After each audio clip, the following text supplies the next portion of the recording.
કાંકરેજ તાલુકાને વાવ-થરા તાલુકામાં સમાવેશ કરવામાં આવતા શિહોરી ખાતે વિરોધ કરવામાં આવ્યો। કાંકરેજ તાલુકાને બનાસકાંઠા જિલ્લામાં હતો અને બનાસકાંઠા જિલ્લામાં જ સમાવેશ કરવામાં આવે તેવી માંગ બુલંદ બની છે।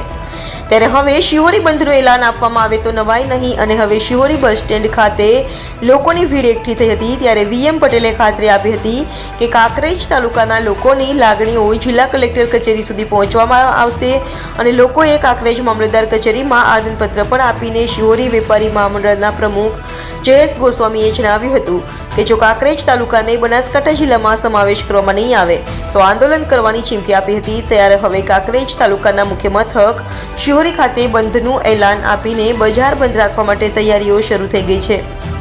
ત્યારે હવે કાંકરેજ તાલુકાને બનાસકાંઠા જિલ્લામાં સમાવેશ કરવા માટે તંત્ર અને રાજકીય આગેવાનો સહિત ગુજરાત સરકાર દ્વારા કેવા પગલાં લેવામાં આવશે તે જોવું રહ્યું, પરંતુ હાલમાં તો કાંકરેજ તાલુકાની પ્રજામાં ભારે રોષ જોવા મળ્યો છે।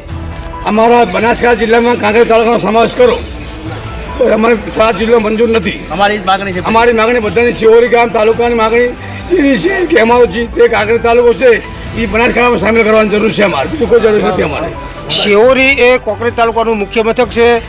પાટણ અને બનાસકાંઠા સાથે સંકળાયેલું છે। લોકસભાની અંદર કાંકરેજ તાલુકો એ પાટણ જિલ્લામાં સમાવેશ કરેલો છે।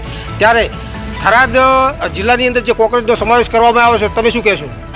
અમારા દરેક આજુબાજુ ગામવાસીઓને જણાવવાનું એવું કહેવાનું છે કે જે અમારા થરાદમાં જે સમાવેશ કર્યો છે એ તદ્દન ખોટી વસ્તુ છે અને અમે જે બનાસકાંઠાની અંદર છે એ જ અમે રહેવા માગીએ છીએ। અને જો બનાસકાંઠામાં રાખવામાં નહીં આવે અમને અમારો તાલુકો તો અમે ઉગ્ર આંદોલન કરીશું અને ઉપવાસ ઉપર ઉતરવું પડે તો ઉતરશું અને આવતીકાલે અમારું શિહોરી ગામ સજ્જડ બંધ રાખીશું અને આજુબાજુના ગામડા પર સજ્જડ બંધ રહેશે એવી અમે ચીમકી આપીએ છીએ સરકારને।